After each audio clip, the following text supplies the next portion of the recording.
Hello बच्चों, let's see the question.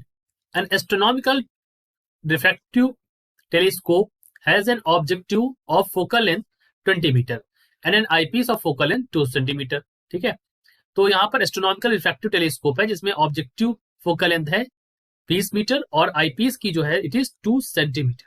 Right. सो हमसे यहाँ पर ऑप्शन दिए गए, इनमें से हमें बताना है. तो जो हमारा की कॉन्सेप्ट यहाँ पर होगा, दैट की कॉन्सेप्ट विल बी, देखिए ऑप्शन में हमसे पूछा गया है length of telescope. So in normal adjustment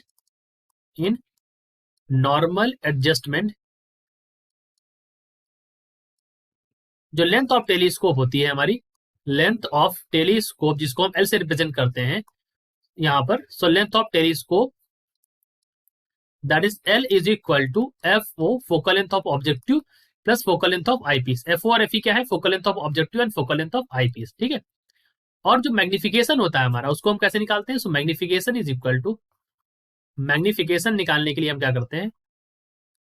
we can find magnification m is equal to FO by FE. So these are the key concepts that will be used in solving this question.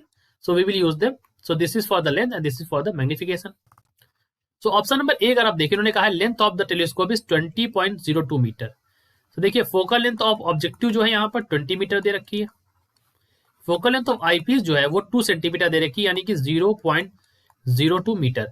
सो अगर आप length निकालेंगे तो length क्या हो जाएगा? F o plus f e, यानी 20 प्लस 0.02 metres. That is equal to, यहां से लेंथ की वैल्यू आ जाएगी, एल इज इक्वल टू, यहां से आ जाएगा L is equal to 20.02 metres. क्योंकि ये सेंटीमीटर में दे रखा था तो इसको हमने मीटर से बदल लिया, सो इट बिकम्स 0.02. ठीक है, तो लेंथ हो गया ऑप्शन नंबर ए, यहां पर सही हो गया. फिर हम बात करते हैं ऑप्शन बी में, जिन्होंने मैग्निफिकेशन के बारे में यहाँ पर कहा है. सो मैग्निफिकेशन यानी एम इज इक्वल टू क्या होता है? F o by f E.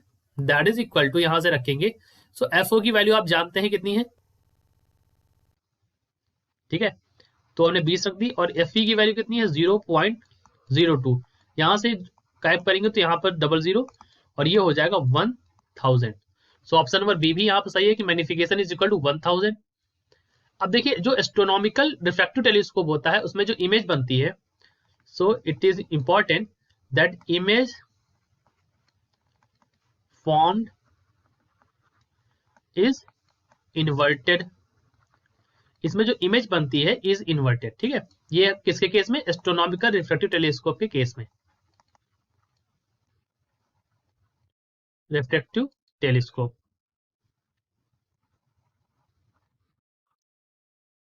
With respect to the object, ये इमेज हमारी इन्वर्टेड बनेगी. सो ऑप्शन नंबर सी यहां पर सही है. ऑप्शन डी में कहते हैं an objective of larger aperture will increase the brightness, और उसके बाद कह रहे हैं it will reduce the chromatic aberration of the image. तो लार्जर अपर्चर से क्रोमेटिक एब्रेशन नहीं रिड्यूस होगा, it will increase. So option number D is यहाँ is incorrect over here. Correct option है हमारे यहाँ पर option number A, option number B and option number C. तो तीनों ऑप्शन यहाँ पर करेक्ट है हमारे, ए, बी एंड सी. ठीक है, so I hope you understood it well. All the best.